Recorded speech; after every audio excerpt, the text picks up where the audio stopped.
फारूक साहिब ने अपनी बहन के साथ रिश्ता निभाया है और अपने बहनोई को शहरोज के बारे में कुछ नहीं बताया। एमन का डॉक्टर बिक गया है। शहरोज के दोस्त भी उसके साथ तो अच्छी बार्गेनिंग नहीं कर पाए और बहुत सस्ते में बिकने पर मजबूर नजर आए, लेकिन उन्होंने राहिम और एमन की वीडियोस मीडिया को बेचकर माल जरूर बना लिया है। मीडिया ने फिर पर से परिंदा बना दिया है। झूठ का वो परिंदा हर जगह परवाज करता फिर रहा है और सबको राहिम ही गुनहगार नजर आ रहा है। शहरोज शक के दायरा से मुकम्मल बाहर है। पुलिस और एमन के घर वालों से लेकर आम आदमी तक सबकी निगाह में मुजरिम राहिम ही है। खुद एमन को भी यही शुबा होने जा रहा है। अंदाजों के बरअक्स वो तो मेमोरी लॉस का शिकार हो चुकी है, इसीलिए आफिया उसे धमकाने अस्पताल नहीं गई थी, बल्कि हमदर्दी की आड़ में उसके जहन में राहिम का नाम उसके मुजरिम के तौर पर इंस्टॉल करने गई थी। आफिया डॉक्टर को पहले ही अच्छे दामों खरीद चुकी हैं। अलबत्ता हफीज साहिब आफिया बेगम के हाथ नहीं आए, लेकिन इससे आफिया को कुछ खास फर्क नहीं पड़ता।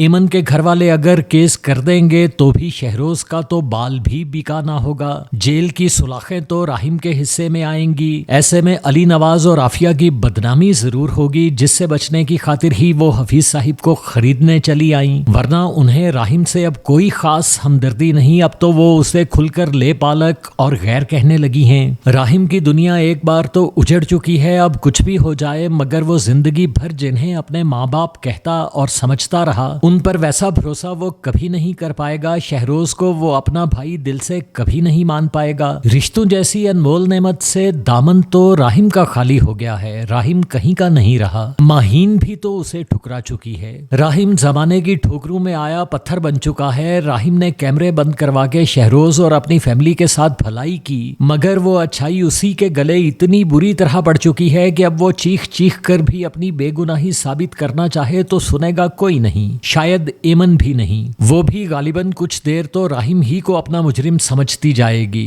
इनफैक्ट किसी को ज्यादा अंदाजा नहीं था कि कहानी को ऐसी खूबी से लेकर चलती राइटर फिर बिल्कुल ही फिल्मी हो जाएगी और एमन की यादाश्त की खराबी का सहारा लेकर कहानी को रिवायती अंदाज ही में आगे बढ़ाएगी। अब पहले तो हीरो का बेड़ा पूरी तरह गर्क होने लगेगा और फिर जब वो बिल्कुल ही डूबने लगेगा तो हीरोइन की यादाश्त लौटने लगेगी और खेल एक बार फिर उलट जाएगा और हीरो के हक में हो जाएगा। इसमें नया मगर क्या होगा? कुछ नई बात तो तभी होती अगर एमन मेमोरी लॉस से बच रहती और खुल के शहरोज के खिलाफ होती, और फिर हक्को बातिल के दो धड़े बनते। एक तरफ एमन, राहिम, अली नवाज और फारूक साहिब खड़े होते और दूसरी जानिब शहरोज और आफिया होते, जिनके साथ ज्यादा से ज्यादा इंस्पेक्टर और कुछ चीफ जर्नलिस्ट्स खड़े होने की कोशिश करते। यूं इस बार बदी कदम कदम पर हारती ही नजर आती और फिर थक हार के टूट के गिर जाती तो बात और होती। मगर अभी तो सिर्फ एक एमन के मेमोरी लॉस की वजह से बातिल ऐसा छाया पड़ा है कि शहरोज तो उछलता कूदता फिर रहा है और हक राहिम की सूरत अपना मुंह छुपाए फिरने पर मजबूर है।